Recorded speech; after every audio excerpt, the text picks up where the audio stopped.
Hello everyone, welcome to the lecture debugging our application. So we will try to debug our web app and then finally we will go through the execution flow. So let's jump into our PyCharm. So here I am calling this mask detector. So let's check actually what is going on. So the first thing I will put a breakpoint here. Decode image, this will also be helpful. And I will try to run my application in debug mode. So debug.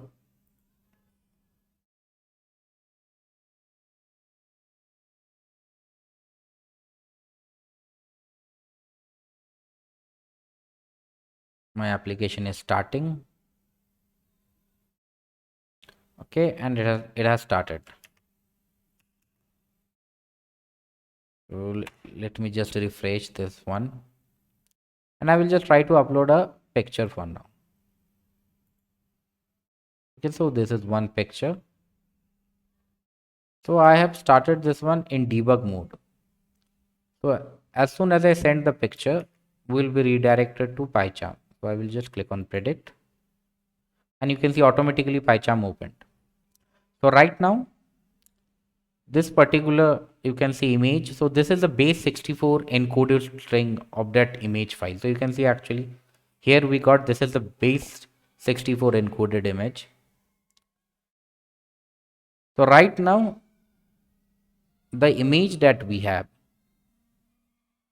okay, so the image that we have, it is in string format.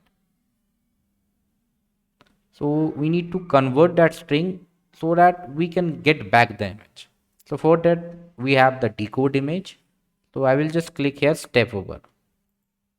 Okay, so right now decode image has worked, and if you check actually, so if I talk about my input image, okay, it has changed. The last one was a different and this one is a different. So this is now my input image. Now let me go back. So here result and then object detection. So what I will do, I will quickly go inside mask detector and here actually get prediction. This is the actual function which is responsible to do the prediction.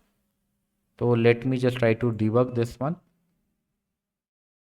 So result, and in the next step what I will do here. So now the execution workflow from here, from this line, okay, where I'm calling my clapp.object detection. So I'm calling this particular mask detector class, and inside this mask detector there is a member function which is get prediction. So I am being redirected to that particular function.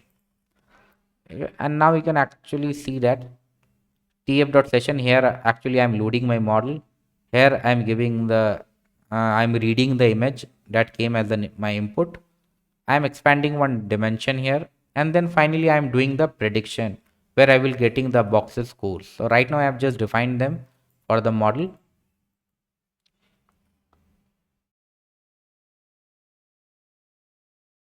Okay, and at this point we will get our output. So these are all the necessary pre-processing steps which has been taken care of, and let me just try to list output. So right now, so this is an output, okay, so where everything will be keeping, so list in list of output. So this is a particular list that we have created. So right now this particular thing is responsible to draw that green color box. If I show you, okay, so one box will be created here with a green color, so that will be coming up because of this particular visual class. And finally I will be saving with the name output 4. So if I just change the name like here output 5, okay, then the name will be changed, and then I am writing that image, so it will be saved in my local as a copy so that I can see that particular file. And then finally I am encoding that image that will be saved in my local, and then finally I will convert that image into base 64 and I will send it via my API to the, I will say, UI, or basically the front end part where it will be rendered.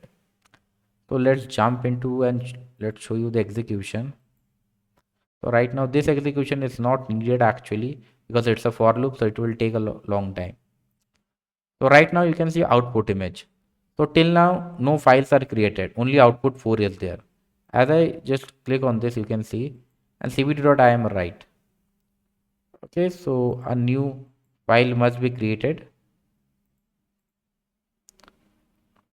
cvd.im right. Okay, and then I am doing the encoding. So I think it's taking some time.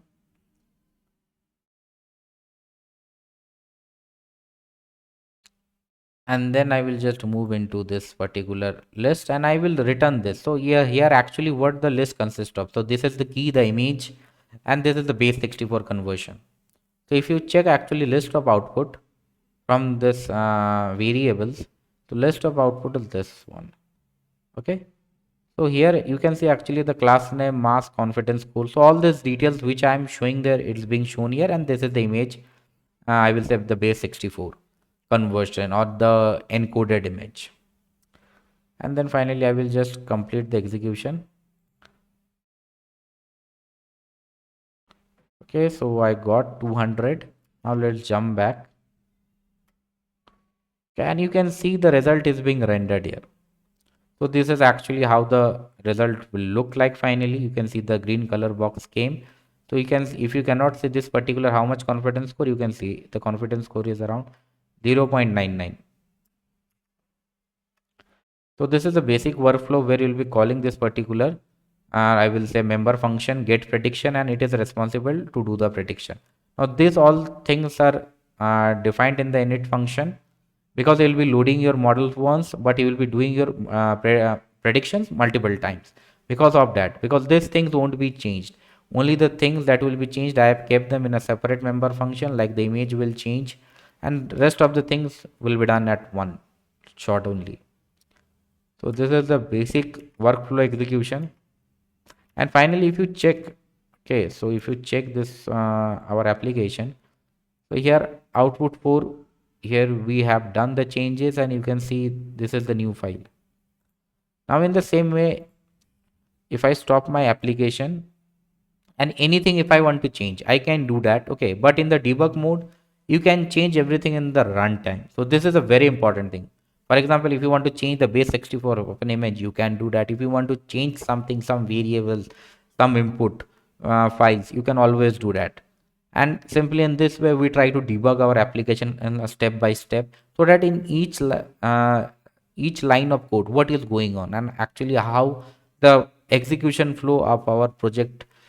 To understand that, it's a very good technique to debug your application. So the much more you debug, the much more you learn how to how the execution flow is going on.